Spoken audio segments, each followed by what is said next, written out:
안녕하세요. 정인설의 워싱턴 나우입니다. 지난주는 정말 이변의 연속이었죠. CPI 서프라이즈의 뉴욕 증시는 코로나 이후 가장 큰 폭으로 올랐고요.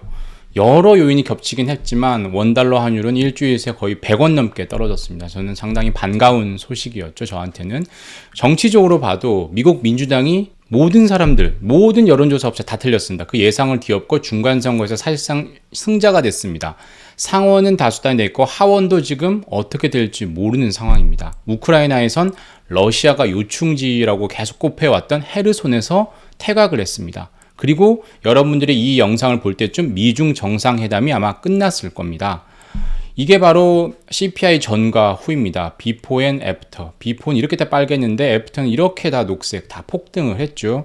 올해 내내 우리를 힘들게 했던 악재들이 약속이나 한 것처럼 호재로 돌변하는 이런 마법의 매직 타임이었습니다. 이 CPI 매직은 세계 3위 가상화폐 거래소인 FTX의 파산도 완전히 덮어버리는 괴력을 발휘했습니다. 그런데 저는 아직까지도 보면 의문이 확실히 풀리진 않았습니다. 아직도 미스터리입니다. CPI와 환율은 왜 이렇게 생각보다 예상보다 많이 떨어졌을까? 이게 과연 추세적일지 일시적일지 궁금증이 커지고요.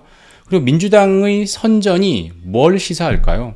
증시에 또 어떤 영향을 미칠까요? 트럼프 전 대통령이 계속 기세 등등을 할 수 있을까요? 완전히 지금 같으면 찌그러져 있을 것 같은데 트럼프 대통령의 성격상 그렇지 않겠죠.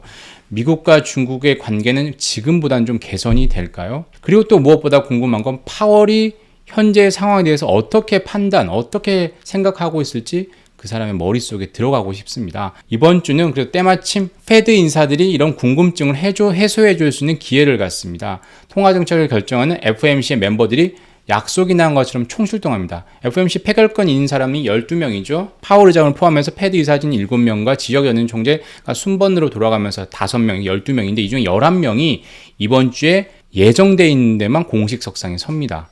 그 외에 다른 자리도 또 있을 겁니다. 이렇게 보면 이렇게 많다라는 거고요. 시장이 기대하는 정말 피봇이 있는 거야? 암호화폐 시장에 대해서 어떻게 생각할까?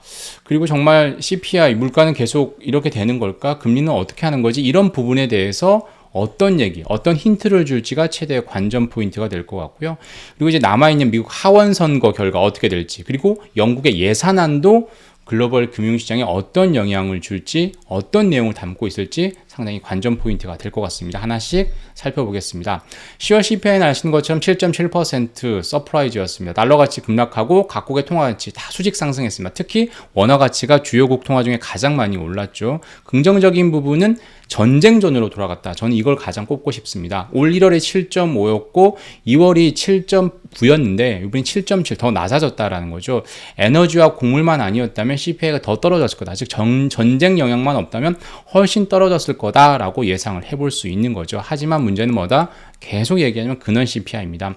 6.3% 증가로 이 석 달 전보다 오히려 더 올랐습니다. 여전히 노동시장, 고용시장이 빡빡한 관계로 서비스 부문 가격은 계속 오르고 있고요. 신차 가격은 아직도 떨어지지 않고 렌트비도 아직도 견고하게 계속 고공행진 중입니다. 여전히 호재와 악재가 섞여 있는데 이 CPI를 어떻게 봐야 될까요? FOMC 투표권이 있는 사람들은 이 부분에 대해서 어떻게 지금 판단을 하고 있을까요?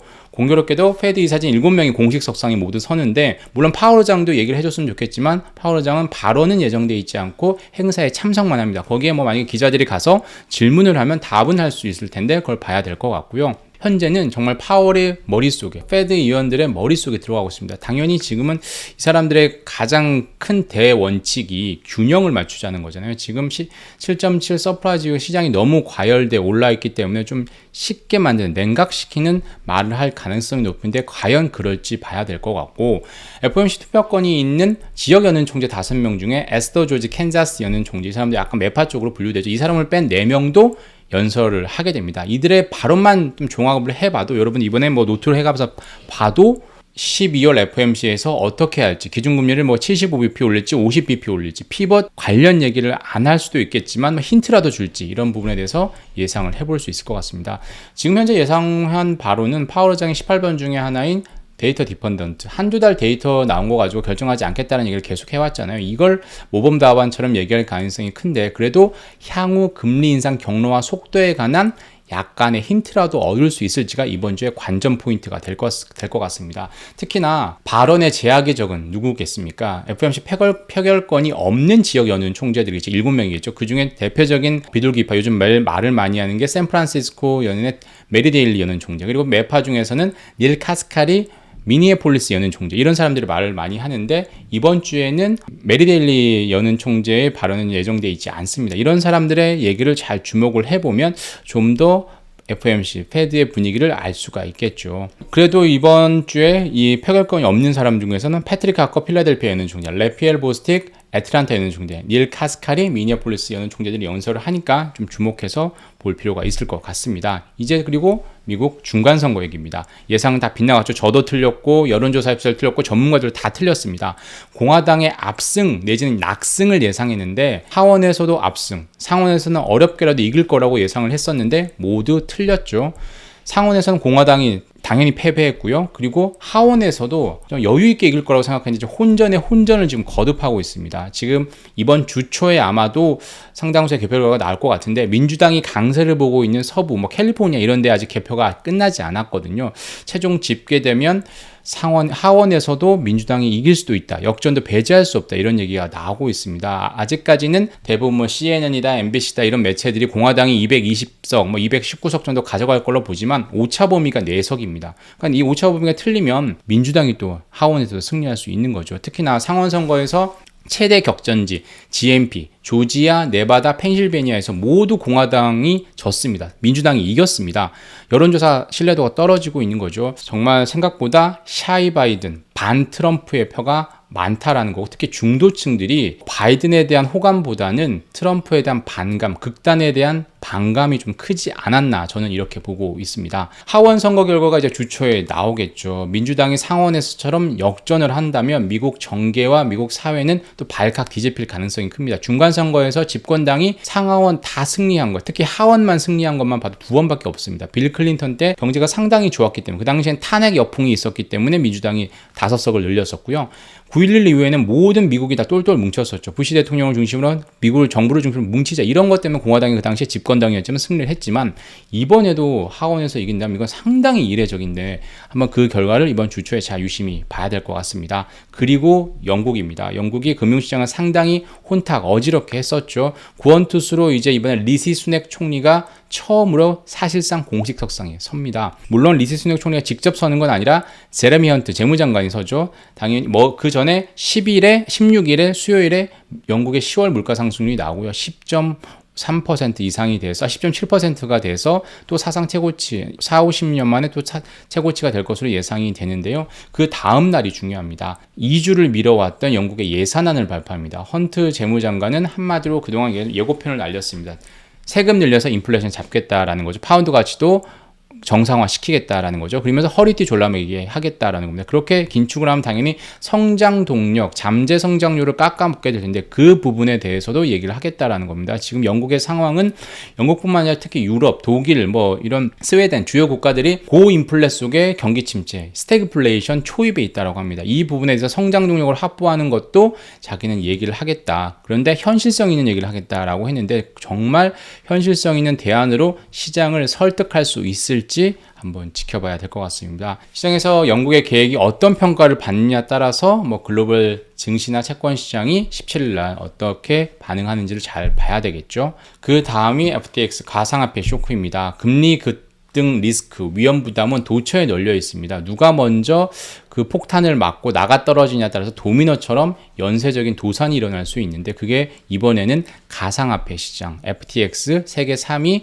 가상화폐 거래소였다라는 거죠. 이게 약한 고리가 돼서 유동성 부족 때문에 지금 쓰러졌습니다. 자산보다 부채가 훨씬 더 많아서 그걸 못 이겨서 지금 파산 신청을 한 거죠. 이게 시작이 돼서 다른 데로 전이가 될 수 있는 거죠. FTX가 자체 발행한 토큰인 FTT가 여기저기 다른 거래소에 상장이 되어 있는데 그래서 다른 거래소로도 그 위험이 전이가 될 수 있고요. 그리고 이 FTX 투자했던 돈들 법적으로 보호를 못 받습니다. 은행 예금이 아니라 해서 예금자 보호 못 받습니다.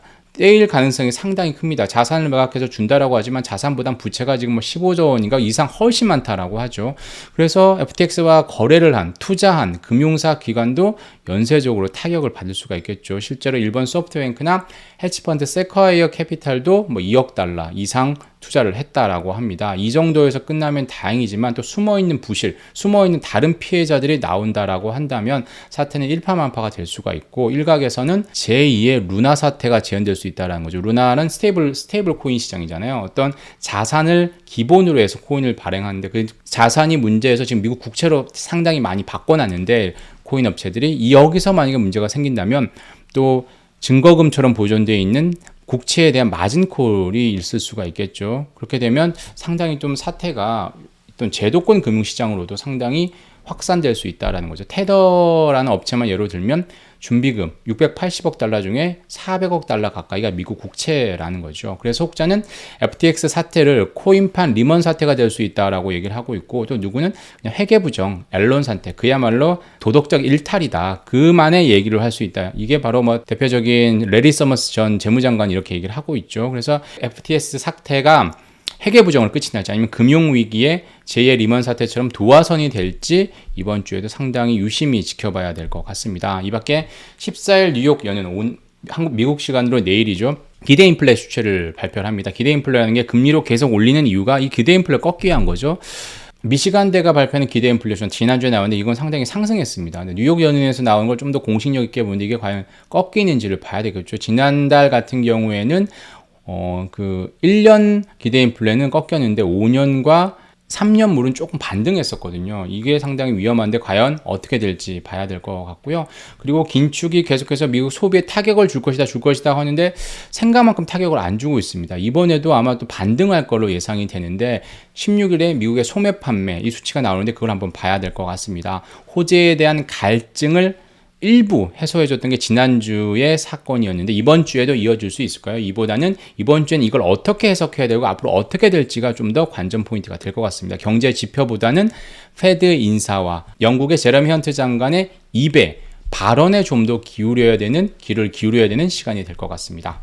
네, 지금까지 내용이었고요. 오랜만에 댓글을 한번 읽어보도록 하겠습니다. 지난주에 이례적으로 많은 조회수와 댓글을 남겨주셨는데 정말 감사드리고요. 변함없이 누리동화님 성원해 주셨습니다. 정말 감사드립니다. 아반조님 같은 경우엔 IMF 같은 그런 일이 한국 경제는 우리 경제는 없을 거다. 이렇게 얘기를 하셨는데 저뿐만 아니라 많은 훌륭한 분들도 계시고 그때마다 우리가 훨씬 경제가 상당히 탄탄한 상황이기 때문에 그런 일은 없어야 되겠죠. 준희님 감사드리고요. 미국채 폭락이 일어나면 어떤 일이 발생할지 많은 분들이 질문을 해주셨습니다. 일단 제네디 옐런 장관이 바이백을 하겠다, 국채에 대한 바이백을 하겠다라는 거는 미국 국채 시장에 지금 매수세가 부족하다라는 걸 알기 때문에 그 부분 염려를 좀 덜기 위해서 한 안전한 장치로서 그 얘기를 한 거지 실제로 그런 일이 오지 않기를 바라는 거겠죠. 만약에 그 상황까지 됐다라고 하면 미국 국제시장이 상당히 불안한 거고 금융시장이 불안한 거고 미국채가 위험하다는 건 미국이 위험하다는 거나 마찬가지잖아요. 그런 부분이 오지 않아야 되고 실제로 그런 상황이 왔다라고 하면 결과적으로 자금시장, 금융시장에 증시에 자금이 투입되는 거기 때문에 결과적으로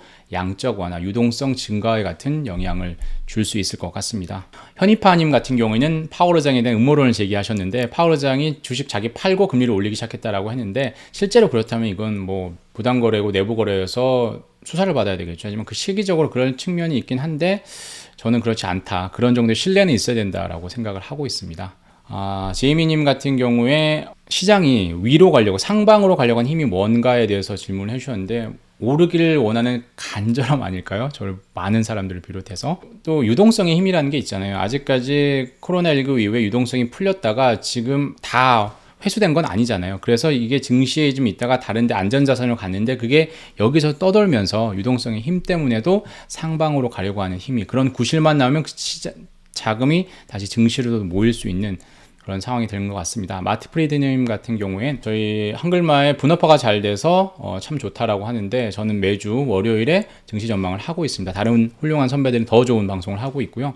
주당 이해를 해달라고 하는데 제 현재 근무 체계에선 이것도 열심히 하는 거니까 좀 이쁘게 봐주시고요. 포코님은 미국채 시장에 마진콜이 나오면 자기자본 비율하고 시장에 푼 국채와는 어떤 관계이냐고 물어봐 주셨는데 보완적 레버리지 비율이라고 SARR이라고 미국 대형은행들은 전체 본인이 가지고 있는 자산 대비 일정 비율의 자기자본을 가지고 있어요. 이건 우리나라도 뭐 다 가지고 있죠. 하지만 미국은 이거에 3%, 5% 자산에 따라 다릅니다. 근데 이 국채라는 게 자산이잖아요. 자기가 가지고 이 자산이 분모고 그리고 자기 자본이 분자입니다. 그래서 분모 대비 분자가 일정 비율이 있어야 된다는 건 국채를 많이 가지면 가질수록 자산이 늘어나는 거니까 분자인 자기 자본도 늘려야 되는데 이게 규제가 되는 거죠. 근데 이게 코로나19 이후에 한시적으로 국채는 예외로 인정을 해줬습니다. 국채는 자산이 아니고 이 자기 자본 비율을 카운트를 안 하겠어 라고 해서 국채를 좀 많이 살 수 있게 유도를 했던 거죠. 당시에 국채가 상당히 안 팔렸으니까요. 하지만 작년에 이 규제를 원상복구했습니다. 그래서 은행들도 대형 금융사들도